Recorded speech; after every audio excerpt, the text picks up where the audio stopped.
హెబ్రీయులకు రాసిన పత్రిక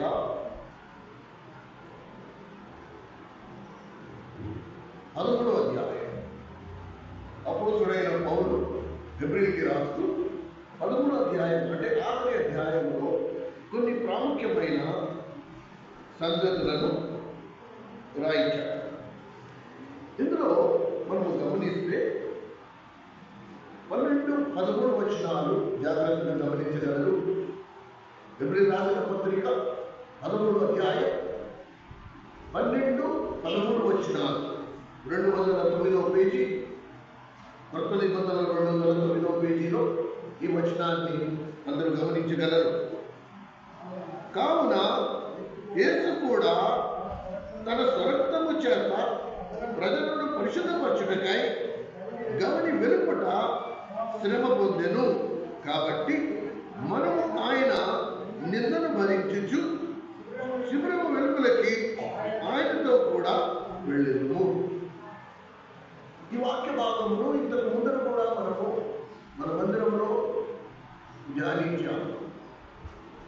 పరిశుద్ధ దేవుడు ఎన్నిసార్లు ఆ ఒక్క దేవుని లేఖనాలు జీవము కలిగిన లేఖనము అని ఎందుకు అంటారు అంటే, ఒకే లేఖనము ప్రతిసారి ఒకే భావముతో ఒకే అర్థం వచ్చేటట్టు మాట్లాడాలి. నువ్వు ఎన్ని పర్యాయములు ఆ వచనము చదివితే దేవుడు నీకు అన్ని స్వరూపాల్లో దర్శనమిస్తాడు. అన్ని ముఖాలలో దేవుని మనం దర్శించవచ్చు. అన్ని పాఠాలు మనం దేవుని యొక్క నేర్చుకోవచ్చు. ఇక్కడ గమనిస్తే 12వ వచనంలో, కావున యేసు కూడా తన స్వరక్తము చేత ప్రజలను పరిశుద్ధపరచుటకై గవిని వెలుపట శ్రమ పొందెను. ఎందుకు? ఇప్పుడు వ్యక్తిగతంగా దీన్ని నా సొంతం చేసుకోవాలి అన్నప్పుడు, నేను ప్రభుకి ఇంకొంచెం సమీపంగా వెళ్ళి ఈ వాక్యాన్ని నేను ధ్యానించాలి అన్నప్పుడు దాన్ని ఎలా మన సొంతంగా చేసుకోవాలంటే ఇప్పుడు నేను ప్రశ్నించాలి, నువ్వు గవిని వెలుపట ఎందుకు శ్రమ పొందడానికి వెళ్ళావు? ఇది ప్రశ్న. నువ్వు గవిని వెలుపట ఎందుకు శ్రమ పడడానికి వెళ్ళావు? ఈ గవిని వెలుపట శ్రమ పడే యేసుక్రీస్తు ప్రభు గవిని వెలుపట నుండి నీకు సమాధానం ఇస్తున్నాడు. ఏమని? ఇప్పుడు నీ పేరు పెట్టు, జాషువా, నిన్ను పరిశుద్ధపరచడానికి.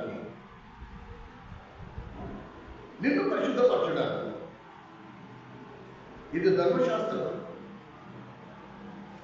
ధర్మశాస్త్ర ప్రకారంగా, చట్ట ప్రకారంగా ఒక వ్యక్తిని పరిశుద్ధపరచాలంటే గవిని వెలపాలి, శ్రమ అనుభవించాలి.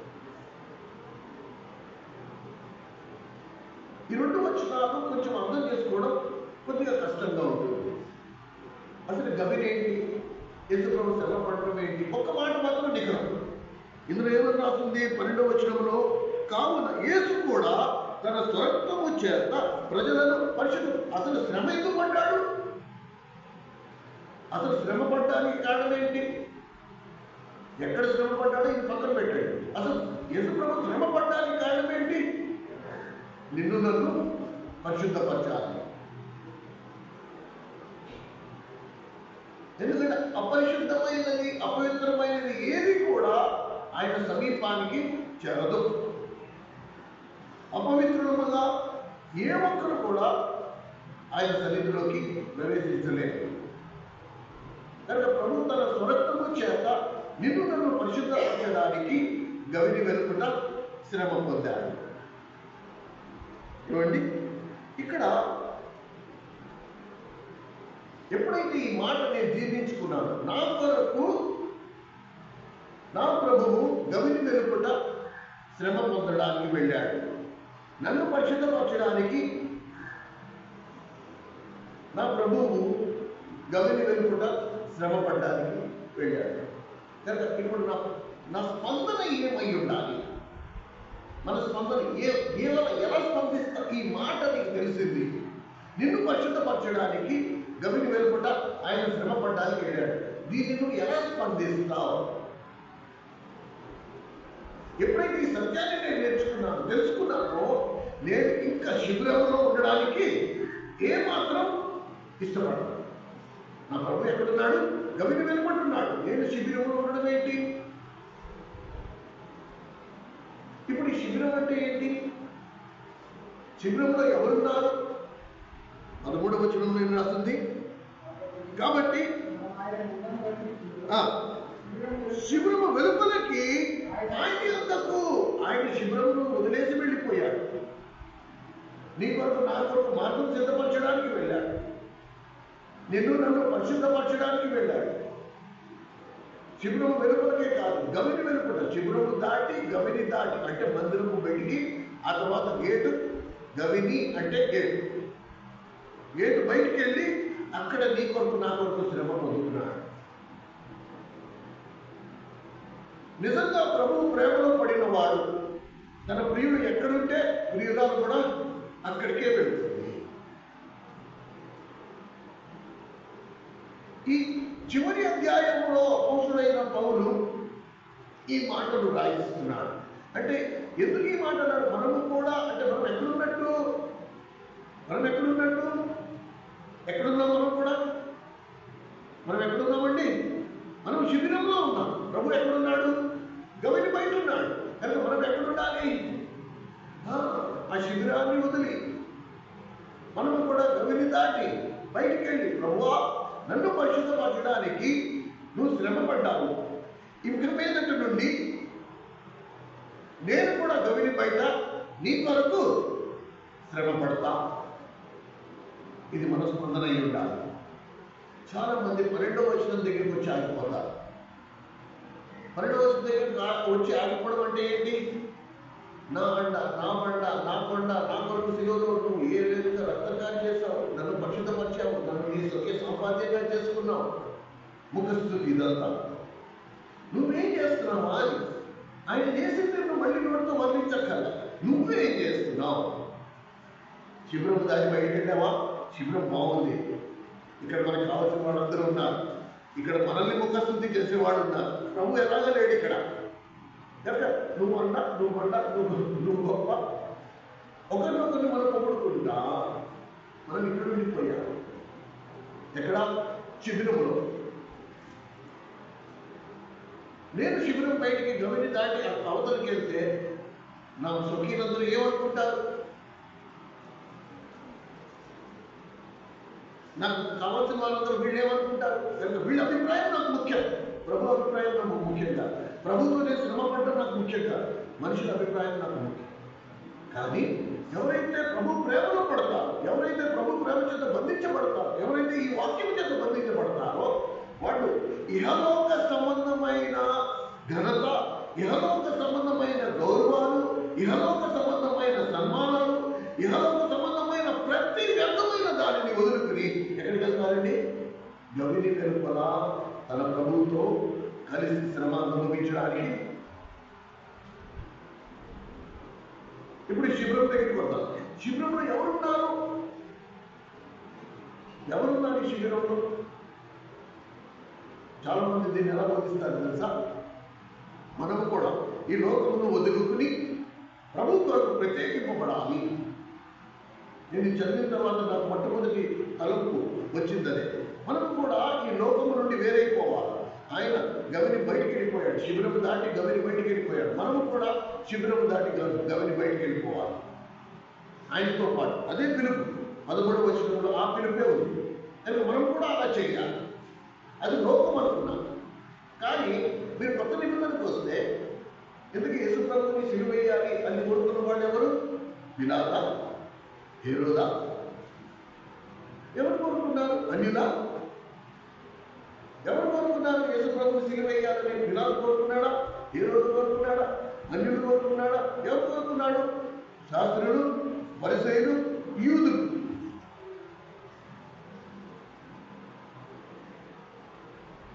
కానీ ఈ మధ్యాహ్న కాల సమయంలో ఒక ప్రత్యేకమైన పిలుపు.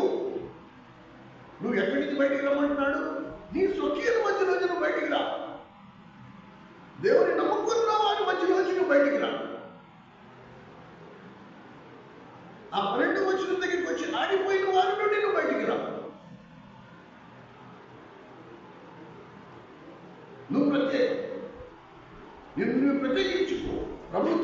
శ్రమ అనుభవించడానికి నిన్ను నువ్వు సమర్పించు. ఉదయం మందిరానికి వెళ్ళామా, వాక్యం విన్నామా, కానుకలు వేసుకున్నామా, అందరికీ వందనాలు చెప్పామా, ఇది 12వ వచనం. నువ్వు అంటావు ఇవన్నీ 12వ వచనం. శ్రమ పడింది ఎక్కడ? శ్రమ ఎప్పుడు నువ్వు పడతావు? శ్రమ ఎప్పుడు పడతావు? నువ్వు మిగతా వాళ్ళకంటే భిన్నంగా ఉన్నప్పుడు. వచ్చాడండి, ఈయనే పెద్ద నీతిమంతుడు, ఈయనే పరిశుద్ధుడు, ఈయనే ఆత్మీయుడు. అవి శ్రమ. ఆ అనుభవం మనం ఉంటాం. నిన్నేమిటంటే మరి ఎందుకంటే ప్రత్యేక యూ విల్ గో.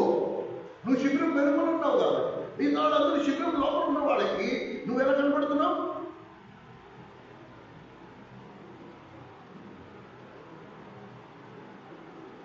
ఆయన శ్రమ ఎలా అనుభవించాడో తెలుసా?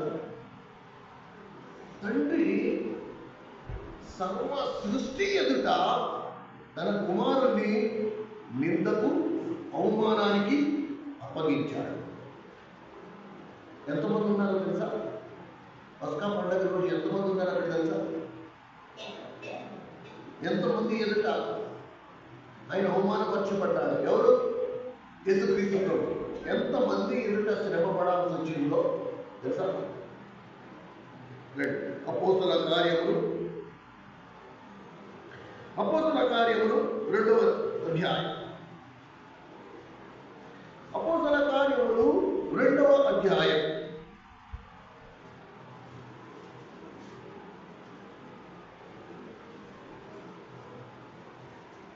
అపోస్తల కార్యములు 2వ అధ్యాయం. తీసుకున్న పేజీ నెంబర్ చెప్పండి. 104వ పేజీ. అపోస్తల కార్యములు 2వ అధ్యాయం 104వ పేజీ 5వ వచనాన్ని గమనించండి. ఆ కాలమున ఆకాశము క్రింద నుండి ప్రతి జనములో నుండి చూడండి 9వ వచనం. ఎవరెవరు ఉన్నారు అక్కడ? పార్సీలు ఉన్నారు, మాదీయులు ఉన్నారు, ఎలామీయులు ఉన్నారు, మెసొపొటేమియా వాళ్ళు ఉన్నారు, యూదయ, కప్పదోకియా, పొంతు, ఆసియా,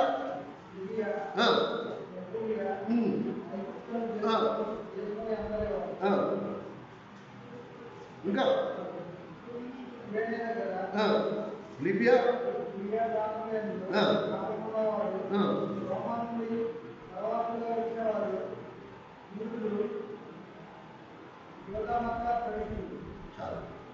వీళ్ళందరూ ఇంతమంది ఎదుట యేసుక్రీస్తు ప్రభుని శ్రమ అనుభవించడానికి తండ్రి విడిచిపెట్టాడు. వీళ్ళందరూ సాక్షులు. వీళ్ళందరూ చూస్తుండగానే ఆయన మీద చిత్రహింసలు జరిగించారు. ఆయన కొడాలతో కొట్టారు, కళ్ళని ముళ్ళ కిరీటం పెట్టారు, ముఖం మీద ఉన్నారు, పిడికిలతో ముఖాన్ని కొట్టారు.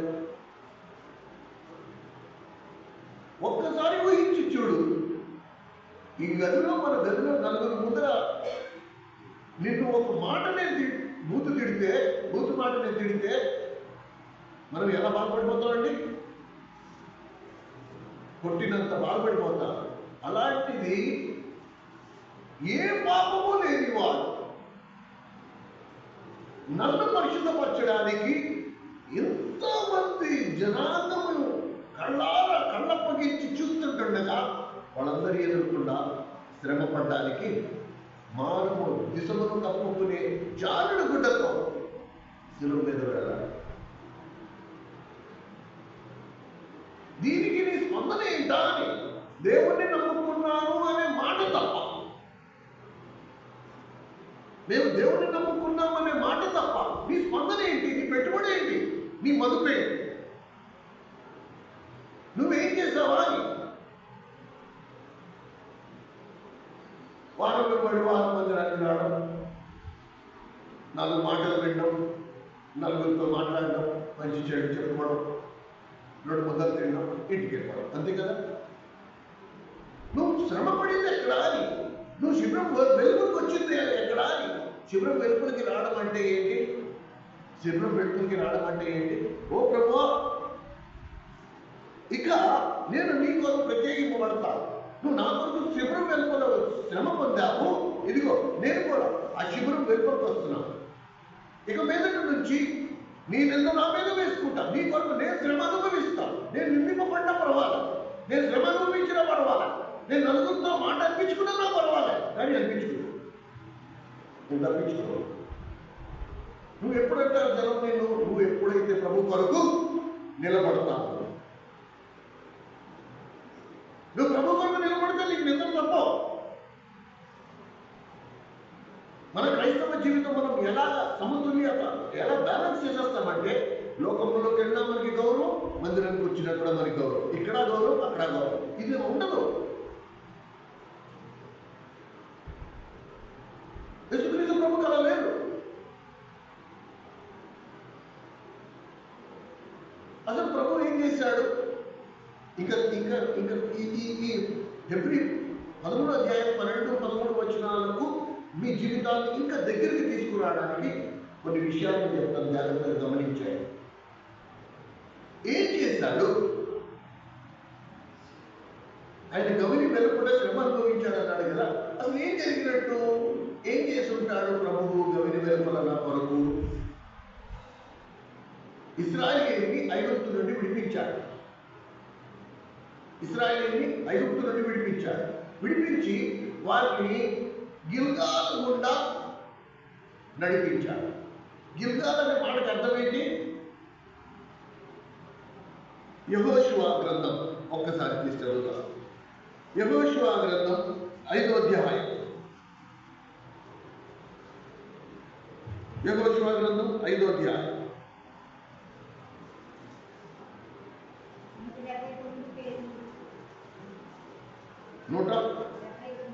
179వ పేజీ పాత నిబంధనలో యెహోషువ గ్రంథం 5వ అధ్యాయం 180వ పేజీకి రండి. 9వ వచనం.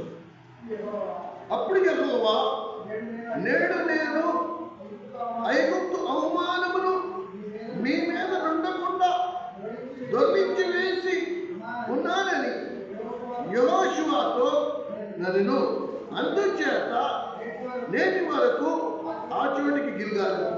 గిల్గాలు మాటకు అర్థం ఏంటి? దోషము దొర్లించి వేస్తా. మీరు ఐగుప్తు నుండి బయటకు వచ్చారు.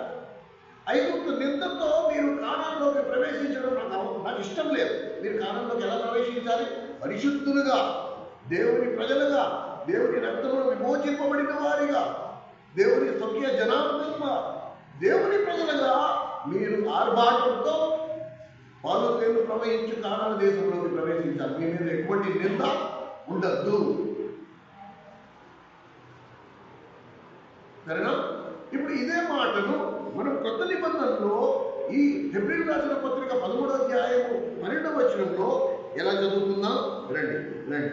హెబ్రీయులకు రాసిన పత్రిక 13వ అధ్యాయం 12వ వచనం. కావున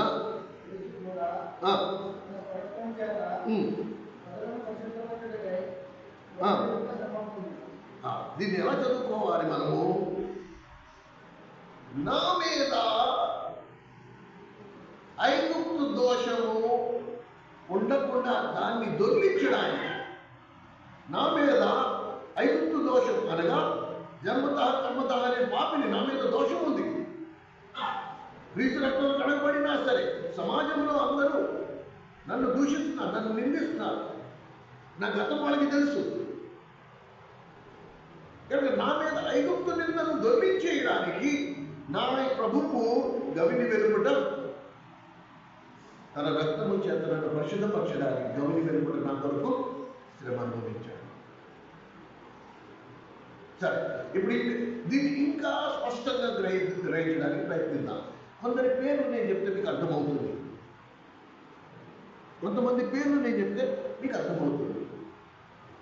సమరయ స్త్రీ మిట్ట మధ్యాహ్నం యేసుక్రీస్తు ప్రభుని ఎదుర్కోవడానికి వచ్చి ప్రభువు సంభాషిస్తున్నది.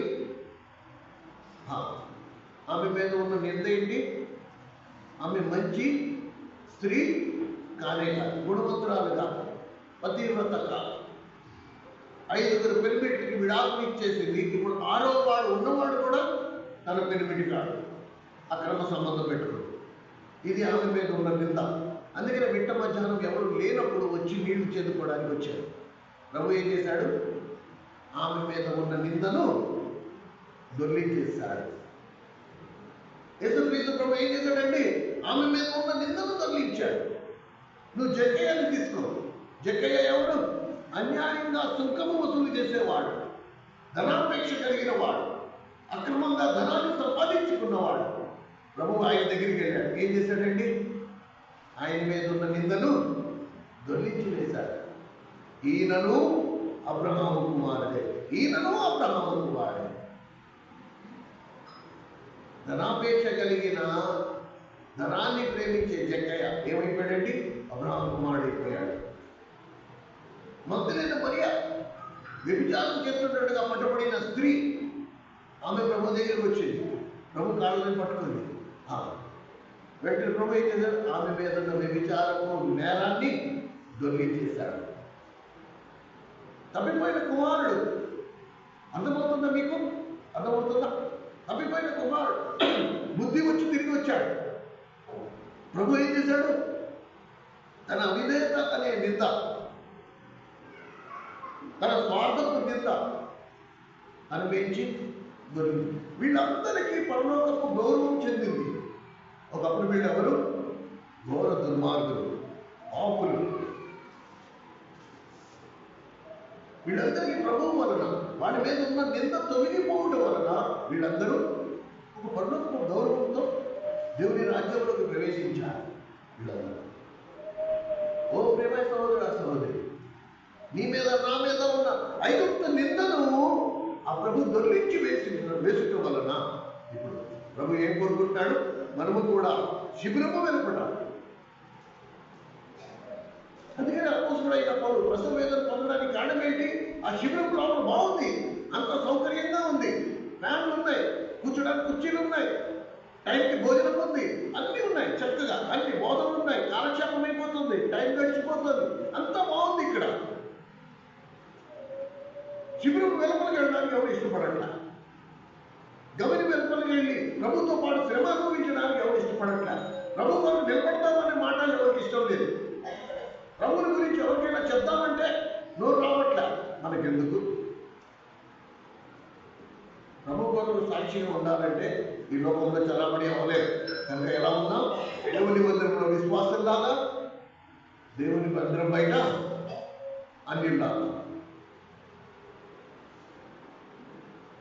ఇది ఊసర వెళ్ళిన వాడు. అందుకని ప్రభు ఏమన్నాడు? నువ్వు ఉంటే చల్లగానైనా ఉండు, లేకపోతే వెచ్చగానైనా ఉండు. నువ్వు వెచ్చగా ఉంటే మాత్రం నా యొద్ద నుండి నేను నిన్ను తీసేస్తాను. ఇంకా సమయం వచ్చేసింది, ఇంకెంత కాలం అని కొన్ని హెచ్చరికలు. గమని వెళ్ళడానికి ఏం చేయమంటున్నాడు? స్టార్టింగ్ నుంచి మీరు చూస్తే 13వ అధ్యాయం 1వ వచనం చూస్తే సహోదర ప్రేమ నిలబడంగా, సహోదరుల గురించి రాయబడ్డారు, సహోదరుల గురించి రాయబడ్డారు.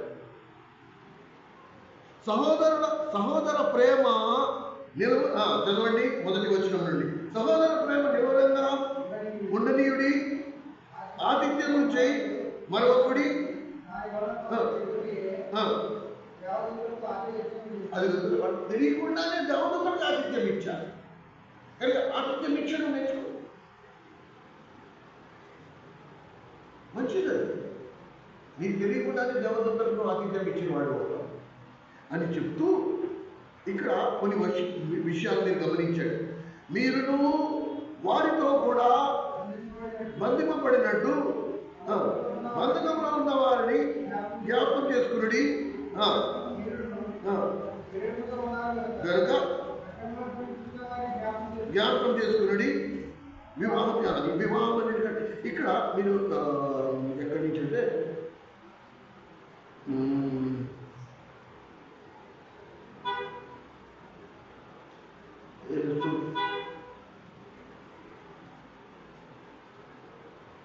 రైట్.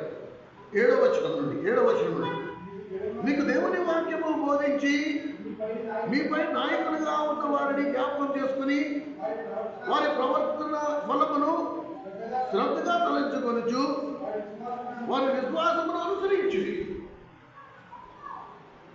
ఈ అంత్య దినాలలో మనం ఎవరి బోధ విన్నా వారి బోధన బట్టి కాదు, వ్యక్తి యొక్క ప్రవర్తనను కూడా చూచు.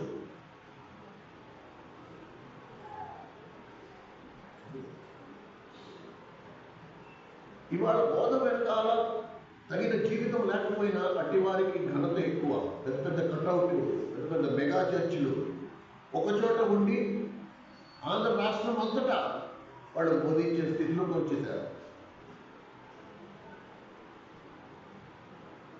దానికి సేవకులందరూ కలిపి ఒక పాస్టర్ అసోసియేషన్ ఫామ్ చేసి కేసు కూడా పెట్టారు. మా గొర్రెలన్నీ అక్కడికి వెళ్ళిపోతున్నాయి, మాకు రావాల్సిన ఆదాయం రావట్లే. ఎంత ప్రేమ సహోదరి గుంపు ఎక్కువ ఉంటే అక్కడ దేవుడు ఉన్నట్టు కాదు. ఇదే అంత్య దినాల్లో నువ్వు నేను మోసపోయే ప్రమాదం. అందుకని జాగ్రత్తగా మీకు బోధించే బోధకుల యొక్క ప్రవర్తన జాగ్రత్తగా చూసుకో. వారు ఫలమును బట్టి వారు ఎట్టివారు నీకు అర్థమవుతుంది. తగిన ఫలాలు ఉన్నాయా, తగిన ఫలం ఉందా, వాళ్ళ బోధకు అనుకూలంగా వాళ్ళ ప్రవర్తన ఉందా, వారి నోటి మాటలు ఉందా అని చెప్తూ యేసుక్రీస్తు నిన్న నేడు ఒకటే రీతిగా ఉన్నాడు.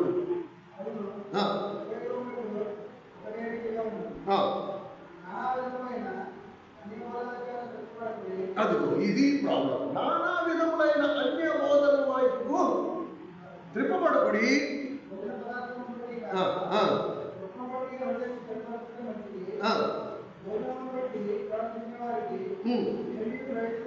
కలగదు.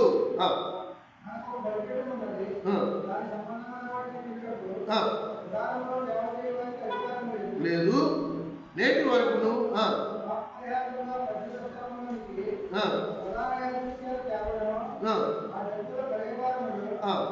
శిబిరము వెలుపట దయించబడి. ఇప్పుడు అర్థమవుతుంది యేసు ప్రభు శిబిరం వెలుపట ఎందుకు శ్రమ అనుభవించడానికి ఎలా వచ్చిందో.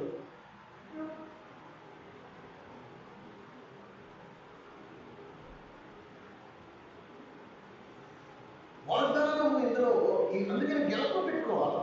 మీరు వాళ్ళ కరెక్ట్గా వాగ్దానం నా జీవితంలో నెరవేరిందా లేదా అని ఎలా తెలుస్తుంది అంటే వాగ్దానానికి ముందు వెనక ఉన్న షరతులు ఎలా ఉన్నాయో చూడు. 5వ వచనంలో అన్నాడు, ధనాపేక్ష లేని వారై మీకు కలిగిన వాటితో తృప్తి చెంది ఉండుడి. అప్పుడు నిన్ను ఏమాత్రమును విడువను, నిన్ను ఎన్నడను ఎడమాయనని ఆయన చెప్పారు కదా. కాబట్టి ప్రభువు నాకు సహాయుడు, నేను భయపడను, నరమాత్రుడు నాకు ఏం చేశాడు. ఇది చాలా అవసరం. ప్రేమ సహోదరుడు, సహోదరి, ప్రభు నాలో నీలో చేసిన కార్యం ఏంటంటే నా మీద ఉన్న నిందను తొలగించాడు. ప్రభువులో నేను రక్షింపబడక ముందు నేను ఎట్టివాడినో నా భార్య కూడా తెలియదు, నా తల్లిదండ్రులు కూడా తెలియదు, నా పిల్లలు కూడా తెలియదు. నా రహస్య పాపములు నేటికి ఎవరికి తెలియదు. ఆ రహస్య పాపములకు కూడా ఆయన దొర్లించాడు, నా మీద నుండి తీసివేశాడు. అందుకే పరిశుద్ధ స్థలం వద్ద నిలబడి ఆయన వాక్యమును బోధించే అధికారాన్ని ఇచ్చాడు. లేకపోతే ఆయన పరిశుద్ధ లేఖలను ఉచ్చరించే అర్హత కూడా మనకి లేదు, అపవిత్రుడు. కనుక సమయం వచ్చేసింది, ప్రభు కొరకు నిలబడే సమయం వచ్చేసింది. కనుక ఏం చేయాలా? మనము కూడా ఆయనతో పాటు 13వ వచనం చదువు. కాబట్టి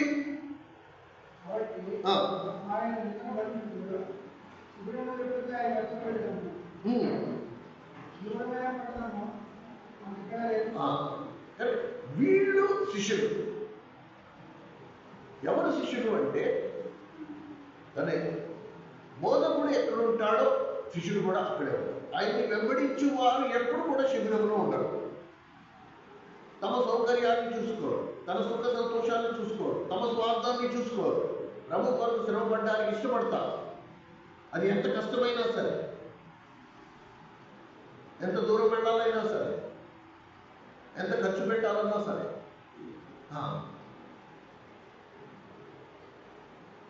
అది నాకు శ్రమ అయినా సరే నేను దాన్ని అనుభవిస్తాను. నా ప్రభు కొరకు నేను ఏదైనా చేయడానికి సిద్ధం. ఇది చాలా అవసరం. ఈ పని నేను ఇందాక చెప్పాను కదా, నువ్వు అలాగనగా చేస్తే అప్పుడు ఏమవుతుందో చూద్దాం. పేతురు రాసిన పత్రిక మొదటి పత్రిక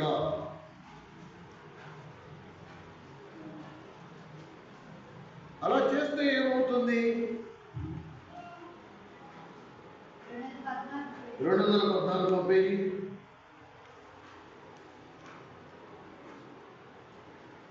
నాలుగో అధ్యాయం. పేతురు రాసిన మొదటి పత్రిక 4వ అధ్యాయం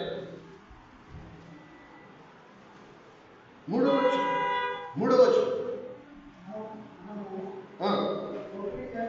మనం పోకిరీ చేస్తున్నాడు, దురాశను, అల్లరితో కూడిన ఆటపాటలు, త్రాగుబోతుల విధులు,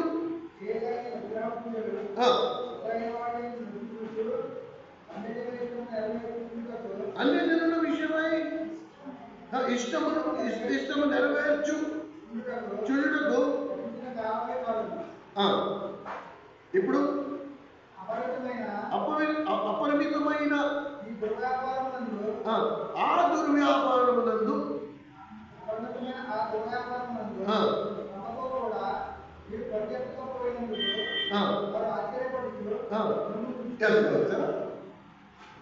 ఎప్పుడైతే నువ్వు వాళ్ళ దుర్వ్యాపారంలో పొందవో, ఎప్పుడైతే వాడికి నచ్చినట్టు నువ్వు ఉండవో, ఎప్పుడైతే వాడికి నచ్చినట్టు నువ్వు చేయవో, అప్పుడు వాళ్ళు ఏం చేస్తారు?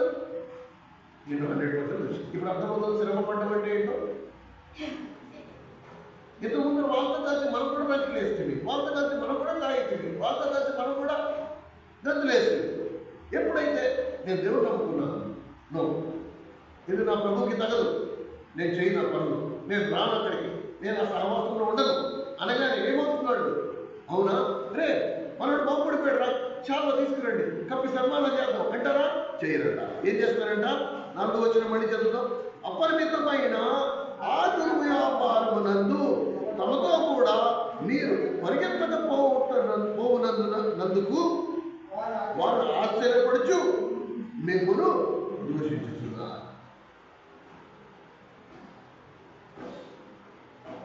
దేవుని కొరకు ప్రత్యేకంగా ఉన్న వారికి దూషణ మాత్రం తప్పదు. నువ్వు దూషింపబడట్లేదు అంటే నువ్వు శిబిరం లోపలే ఉన్నావు.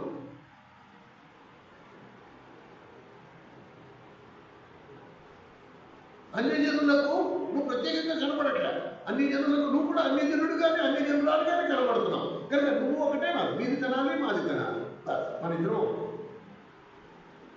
అలా కదండి. నేను దేవుడు కూడా కడుకుంటూ వదిలే, నువ్వు దేవుడు నమ్ముకుంటే నేను గుడికి వెళ్తాను, అంతేగాని అవన్నీ మన మధ్యలోకి ఏం తీసుకోవచ్చు. కానీ నువ్వు నేను ఒకటే. కానీ నేను ఎప్పుడైతే దేవుడి కొరకు నిలబడతాను, ఇది నా ప్రభువుకి తగదు, ఇది నా ప్రభువుకి మహిమకరం కాదు, కనుక నేను రాను, నేను అందులో పొందను, నేను మీతో కలవను అన్నావా, అక్కడి నుంచి నీకు శ్రమ. అది శ్రమ అంటే అక్కడి నుంచి శ్రమ మొదలు. నేనేం చేయాలి? ఇప్పుడు శిబిరం బయటికి అంటే ఏంటి? వీళ్ళ మధ్యలో నేను ప్రత్యేకింపబడాలి. నా ప్రభు నా కొరకు శిబిరము వెలుపడాలి. తన రక్తము చేత నన్ను పరిశుద్ధపరచడానికి శిబిరం వెలుపల, అది గవని వెలుపల ఆయన శ్రమ అనుభవించాడు కనుక ఇప్పుడు నేను కూడా, ఓ ప్రభు నువ్వు నా కొరకు శ్రమ అనుభవించేవి, ఇప్పుడు నేను నీ నిందను నా మీద వేసుకుంటా. ఆయన మన కొరకు పాపముగా చేపట్టాడు. ఆ పాపమును మన మీద వేసుకుంది.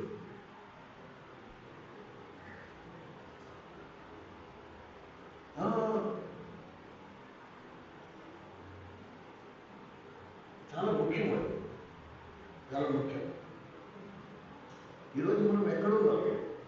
శిబిరంలో సుఖంగా, అన్ని సౌకర్యంగా, ఏ బాధ లేదు, ఏ కష్టము లేదు, ఏ నింద లేదు, సమాజంలోకి వెళ్తే గౌరవం, మందిరంలో అన్నీ బాగానే ఉన్నాయి. నేను శిబిరంలోనే ఉన్నాను.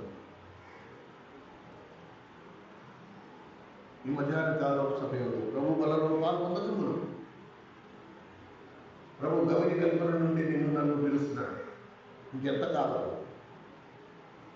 ఎంతకాలం నేను గౌని వెలుపట నీ కొరకు శ్రమ అనుభవిస్తూ ఉండాలి? ఇంకెంతకాలం నేను రక్తంతో నిన్ను విమోచిస్తూ ఉండాలి? నేను నిన్ను పరిశుద్ధపరుస్తూనే ఉన్నాను, నువ్వు మళ్ళీ నిన్ను నీవు అపవిత్రపరచుకుంటూనే ఉన్నావు. నేను నిన్ను పరిశుద్ధపరుస్తూనే ఉన్నాను, నిన్ను మళ్ళీ అపవిత్రపరచుకుంటూనే ఉన్నాను. ఎలా పవిత్రం అవుతాం మనం?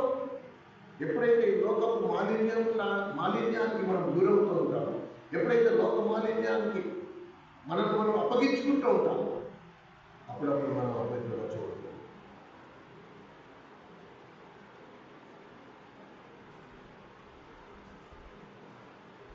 ఇంకా ప్రభు గవిని వెలుపల నుండి నీకు నాకు పిలుపునిస్తున్నాడు.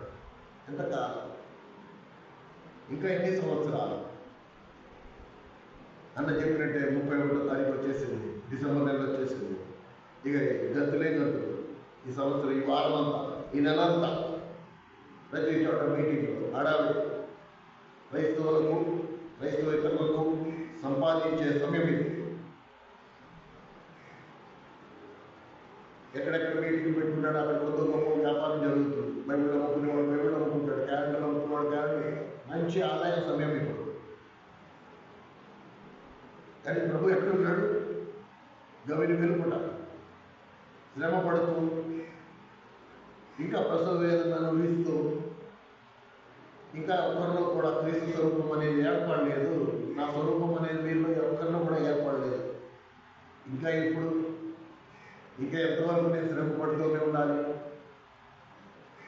వీళ్ళు శిబిరం వదిలి బయటికి రారా? వీళ్ళు గవిని బయటికి రారా? నా ఎదుగు రారా? ఇది ఎలాంటి ప్రేమ? ఎవరు చూసినా ప్రభుని ప్రేమిస్తున్నాను అంటున్నాడే. నేను నిరంతరం ఒకటే రీతిగా ఉన్నాను. మీరు నన్ను ప్రేమించేదని కాదు, కానీ నేనే ముందు మిమ్మల్ని ప్రేమించాను. అందుకే మీరు నా వైపు తిరగని మునిపే మీ కొరకు నేను కలవలసిలో ప్రాణం పెట్టాను. ఇప్పుడు నీ వంతులు ఏం చేస్తున్నా?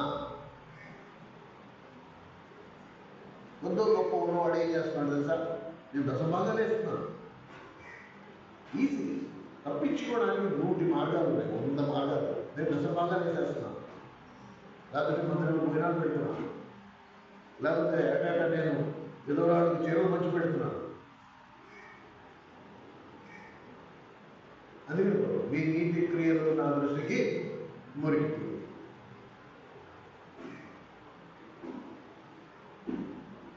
నువ్వు చేసింది ఏంటా? ప్రభు పడిన నింద, ప్రభు పడిన శ్రమ, వాటిలో పౌలు అన్నాడు, ఆయన శరీరమందు కొదువై ఉన్న వాటిని నా శరీరమందు నేను అనుభవించాలనుకుంటున్నాను. తండ్రి, నువ్వు ప్రభువుని ఎలాగైతే చిత్రహింసలకు గురి చేయాలనుకున్నావో, ఏవైతే మిగిలిపోయాయో అవి నాకు కావాలి. అది నా శరీరమందు పూర్తి చేసుకో. ఒక దెబ్బ తక్కువ 39 కళ్ళ గొడ దెబ్బలు ఏవైతే పడాయో, ఆ 40 గొడ దెబ్బ అయినా సరే నాకు ఇవ్వండి.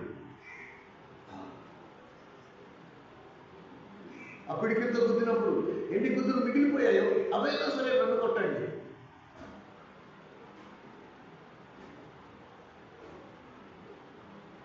అందుకని అపోస్తలులు వాళ్ళకి మరణం కూడా చాలా క్రూరంగా వచ్చింది. తల కిందలుగా సిలువ వేయడం, రంపాలను చేయడం,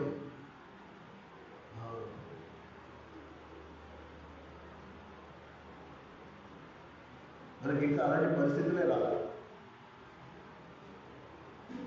మనకి ఏం బలవంతం లేదు. దేవుడు సంపూర్ణ స్వేచ్ఛని ఇచ్చాడు.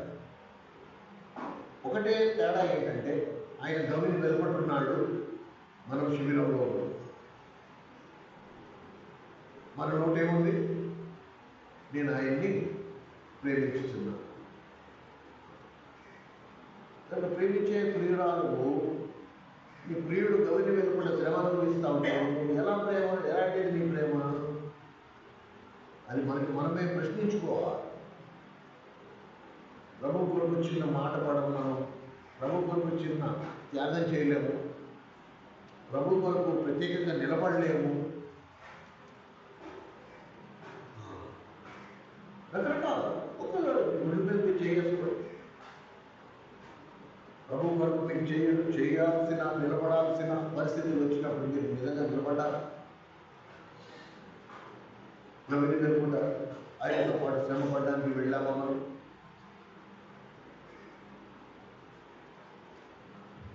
ఈ లేఖనాలు నేను ఉదయం ధ్యానిస్తున్నప్పుడు నాకు అదే అనిపించింది. ప్రభు ఇంకా ఎంత దూరం, నువ్వు ఎక్కడో గమని వెళ్తున్నావు, మేము కూడా నీతో పాటు ఉన్నామని అనుకున్నాము, కానీ నువ్వు గమని వెళ్తారా, మా కొరకు శ్రమ అనుభవిస్తున్నావు అనే సంగతి మాకు తెలియదు. మేము కూడా శిబిరాన్ని వదులుకుని గమని వెళ్ళకుండా నీతో పాటు కూర్చోవలసిన మేము శిబిరంలో నీ పేరు చెప్పుకుని అది నాకు చాలా మంది అలాగే, ప్రభా నీ పేరు మేము ఎన్ని అద్భుతాలు చేసావు, ఎన్ని ప్రార్థనలు చేసావు, దయ్యాలను కొట్టావు, రోగిని బాగు చేసావు. మనం కూడా అదే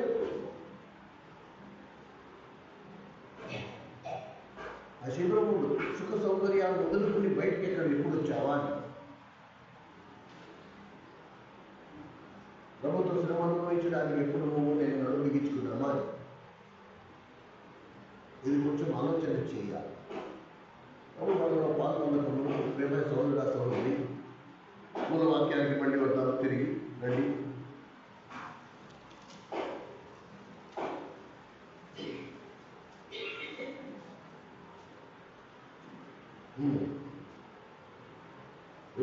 పత్రిక 13వ అధ్యాయం.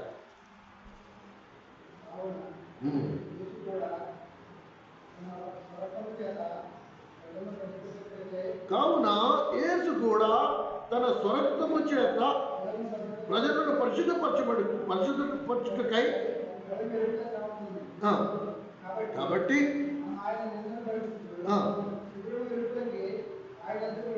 ఎందుకు వెళ్ళాలంటే నిలువరమైన పట్టణము మనకి ఇక్కడ లేదు. నువ్వు ఏదైతే ఈ లోకంలో పట్టుకుని వేలాడుతున్నావో ఇక్కడ లేదు. మనకి నిలువరమైన నిలకడగా ఉండే పట్టణం ఇక్కడ లేదు. కానీ ఉండబోచున్న దాని కోసము ఎదురు చూచుచున్నాము. కాబట్టి ఆయన ద్వారా మనం దేవునికి ఎల్లప్పుడూ స్తుతియాగము చేయుదుము, అనగా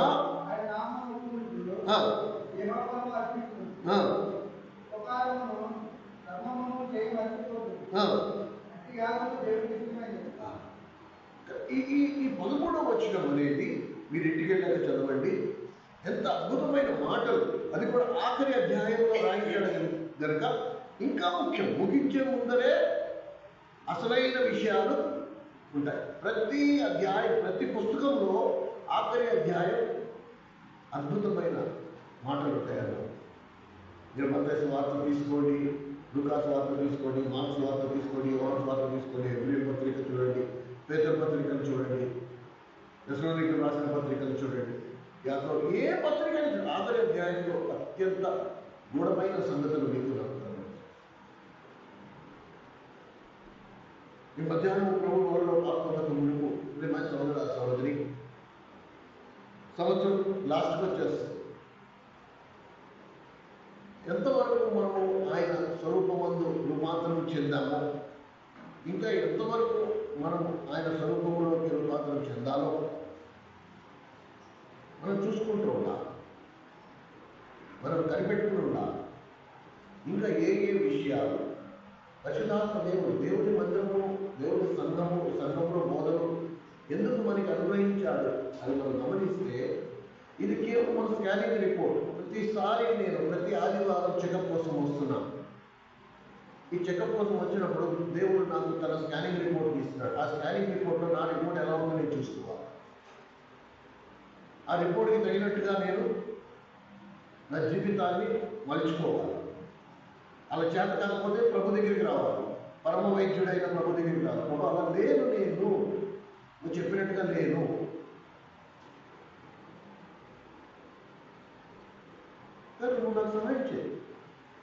నా జీవితం అలా మలుచు, అలా మార్చు. నువ్వు నన్ను చెక్కుతావు, నరుకుతావు, ఏదో ఒకటి చేయి, కానీ నీ స్వరూపం నాకు కావాలి. నేను నీ స్వరూపంలోకి రావాలి. చేయటకు నువ్వు భూమి మీద నువ్వు నాకు అప్పగించిన పనిని నేను పూర్తి చేయాలి. సిగ్గులైన మొక్కలతో నేను ఎదుర్కోవాలి. ఈ నోటంట అలానే నమ్మకమైన మంచి దాసుడు అనిపించుకోవాలి.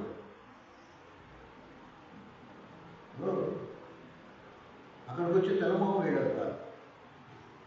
మనందరం న్యాయపీఠం మీద కూడా నిలబడవలసిన వారిని. ఇప్పటికైనా నడుమి ప్రభావ నా జీవితం ఏంటి, నేనేంటి, ఇంకా ఎంతవరకు నీ స్వరూపంలోకి నేను రావాలి, నువ్వు నాకు చూపించు, నాతో మాట్లాడు. ఎక్కడెక్కడ నేను మార్పు చెందాలి నాకు కనపరచు, నేను మార్చుకుంటా. ఒక రాత్రిలో రాదు. ఎవరో ఒక దైవజనుడిని కల్మ చేయబడి ప్రార్థన చేసినంత మాత్రాన్ని కూడా అది రాదు. నీ మదుపు నువ్వు ఎంతవరకు గమని వెలుపులకు వచ్చావో చూసుకో. శిబిరంలో అంత హాయిగా ఉంటుందండి. శిబిరముతో ఉన్నవారితో మనం కలిసి ఉంటే మనం కూడా ప్రభుని సిలువేయండి సిలువేయండి అని అర్చిన వారమే. ఎందుకంటే శిబిరంలో యూదులు కూడా ఉన్నారు. వాళ్ళే యేసు ప్రభుని సిలువేయండి, బరపాని మాకు విడుదల చేయండి అని అర్చిన వారు. అన్నిడెవరు అరవలా, అన్నిడెవరు అరవలా. ఏడు చేశారు. ఈయన నిజమైన దేవుడైతే ఈయన ఏది చేసినా బయలువు వలన చేశాడు. ఈయన ఏది చేసినా దయ్యముల శక్తి వలన చేశాడు. ఈయన నిజంగా దేవుడైతే ఆ శిలువ నుంచి కిందకి దిగి రావట్లే. ఈయన నిజంగా దేవుడైతే తను తాను కాపాడుకొని కుడి ఎడమ ఉన్న వారిని కూడా కాపాడొచ్చు కదా. ఈయనలో ఏ శక్తి లేదు. ఇవన్నీ ప్రభు వింటానే ఉన్నాడు, కానీ ఆయన శిలువ నుంచి కిందకి దిగలేదు. ఎందుకు? నీ కోసం, నా కోసం. ఆయన ఏ పాపము చేయకపోయినను ఆయన శిలువలో మరణించాల్సి వచ్చింది. అవసరం లేకపోయినా. ఎందుకు? నా కోసం, నీ కోసం, మన కోసం. దానికి ప్రతిఫలంగా మన పని ఏంటి? నేనేమి ఇవ్వగలను, నేను ఏమి ఇస్తే రుణం నేను తీరుతుంది. నేను ప్రభు కొరకు ఎంతవరకు శ్రమ పడుతున్నా, నింద అనుభవిస్తున్నా. రండి ప్రార్థన చేసి మీ ప్రభు కొరకు పాల్గొంటున్నాను.